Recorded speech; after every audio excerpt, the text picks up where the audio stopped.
Perkenalkan, di sini kami dari kelompok 2. Sorry misi 2 sekarang lebay. Lebih enak, bray. Gerakan non-blok. Assalamualaikum warahmatullahi wabarakatuh. Perkenalkan, kami dari kelompok 2. Di sini kami akan menjelaskan tentang gerakan non-blok. Sebelumnya perkenalkan, nama saya Hovifah Pangstuti, nomor absen 17. Perkenalkan, nama saya Diana Pangastuti, nomor absen 10. Perkenalkan, nama saya Trimurti, nomor absen 33. Perkenalkan, nama saya Widya Damayanti, nomor absen 34. Perkenalkan, saya Asmatul Hasanah, nomor absen 25. Simak videonya ya. Let's go. Apa itu gerakan non-blok? Gerakan non-blok lahir setelah Perang Dunia II selesai. Saat itu, sektor-sektor penting telah pecah dan negara-negara terpecah menjadi 2 blok besar.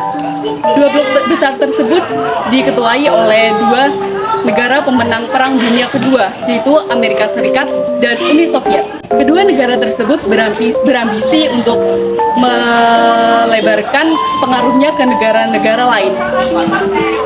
Kedua blok tersebut dikenal dengan blok barat yang diketuai oleh Amerika Serikat dengan paham liberalis kapitalis, dan blok timur yang diketuai oleh Uni Soviet dengan paham sosialis komunis. Atas dasar tersebut, terdapat negara-negara yang tidak memihak kepada blok barat maupun blok timur, dan mereka bersikukuh untuk tetap netral. Akhirnya, pada tanggal 1 sampai 6 September 1961, gerakan non-blok resmi ditetapkan pada saat konferensi tingkat tinggi 1 di Belgrade, Yugoslavia. Apa latar belakang GNB? Blok Barat dan Blok Timur sama-sama berupaya untuk menyebarluaskan pengaruhnya di negara-negara dunia ketiga. Namun dalam kenyataannya, keperluan mereka hanyalah untuk memerebutkan penguasaan sumber daya alam di negara dunia ketiga. Persaingan ideologi antar keduanya lebih banyak menimbulkan dampak negatif daripada dampak positifnya. Menyadari akan adanya persaingan antar dua blok tersebut, Indonesia akhirnya menerapkan sistem politik luar negeri bebas aktif. Sistem politik ini dinamai oleh Bung Hatta pada tanggal 2 September 1948. Bebas di sini artinya tidak terikat oleh suatu politik asing manapun atau suatu blok manapun. Sementara aktif di sini artinya giat mengembangkan persahabatan dan kerjasama internasional dengan tetap mempertahankan kedaulatan bangsa asing. Prinsip politik luar negeri Indonesia tersebut ternyata juga sesuai dengan prinsip negara-negara berkembang lainnya. Hingga pada tanggal 28 April sampai 2 Mei 1954 diadakan Konferensi Kolombo di Sri Lanka. Konferensi ini dihadiri oleh 5 negara. Yang pertama, Indonesia yang diwakili oleh Ali Sastro Amijoyo. Yang kedua, India yang diwakili oleh Jawaharlal Nehru. Yang ketiga, Burma atau yang sekarang kita kenal sebagai Myanmar, diwakili oleh Turki. Yang keempat, Pakistan yang diwakili oleh Muhammad Ali. Yang kelima, Sri Lanka yang diwakili oleh Sir John Kotelawala.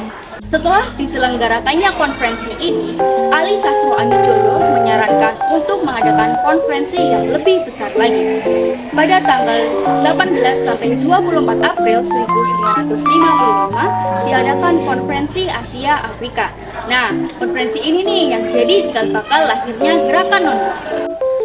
Konferensi ini berhasil menyatukan kekuatan dengan negara-negara dunia ketiga untuk menghadapi dua kubu adidaya, yaitu blok barat dan blok timur. Pada akhir konferensi ini juga ditandatangani sebuah deklarasi yang bernama Deklarasi Bandung atau Delegasi Bandung.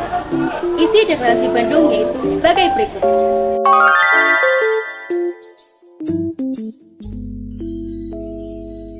Lalu pada tanggal 1 sampai 6 September 1961 diadakan konferensi tingkat tinggi di Belgrade, Yugoslavia guna mengoperasikan Deklarasi Bandung dalam sebuah gerakan yang konkret. Konferensi ini akhirnya mengeluarkan keputusan bersama untuk membentuk sebuah gerakan, yaitu Gerakan Non-Blok. Selanjutnya, apa sih tujuan didirikannya gerakan GNB? Nah, ini nih, tujuan didirikannya gerakan non-blok adalah untuk meredakan ketegangan yang terjadi di dunia akibat permusuhan atau persaingan antara dua negara adidaya, yaitu Amerika Serikat dan Uni Soviet. Yang kedua, yaitu mengusahakan terciptanya suasana dunia yang aman dan damai. Yang ketiga adalah mengusahakan terwujudnya hubungan antar bangsa secara demokratis. Yang keempat adalah menentang adanya kolonialisme, politik apartheid dan rasialisme. Yang kelima adalah memperjuangkan kebebasan dalam bidang ekonomi dan kerjasama atas dasar persamaan derajat. Yang keenam adalah meningkatkan solidaritas antara negara-negara anggota gerakan non-blok. Peran GNB dalam menjaga perdamaian dunia adalah dengan menentang keras kolonialisme, politik apartheid, dan rasialisme, serta meredakan ketegangan dunia sebagai akibat persaingan dan permusuhan dua blok adidaya. Contohnya adalah dengan dukungan yang diberikan untuk mendukung kemerdekaan Palestina, meminta diskriminasi ras di Asia, di Afrika Selatan diakhiri, dan menolak penggunaan senjata nuklir. Seperti yang kita ketahui bersama, terbentuknya suatu organisasi pasti ada yang namanya negara anggota.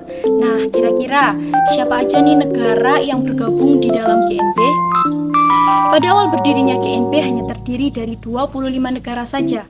Mana aja nih 25 negara tersebut? Ini dia. 25 negara ini tergabung dalam GNB pada awal terbentuknya GNB. Namun dalam perkembangannya, anggota GNB terus bertambah setiap tahunnya. Di dalam organisasi yang berkembang pasti ada tokoh-tokoh penting di dalamnya. Nah, kira-kira siapa nih tokoh penting yang dapat mempelopori gerakan non-blok? Yaitu ada 5.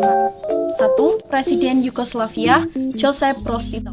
Yang kedua, Presiden Indonesia, Soekarno. Yang ketiga, Presiden Mesir, Abdul Nasser. Yang keempat, Perdana Menteri India, Jawaharlal Nehru. Dan yang terakhir, yang kelima, Presiden Ghana, Kwame Nkrumah. Itu dia 5 tokoh negara yang penting di dalam GNB. Sekian video dari kami, semoga bermanfaat. Kurang lebihnya mohon maaf. Terima kasih. Wassalamualaikum warahmatullahi wabarakatuh.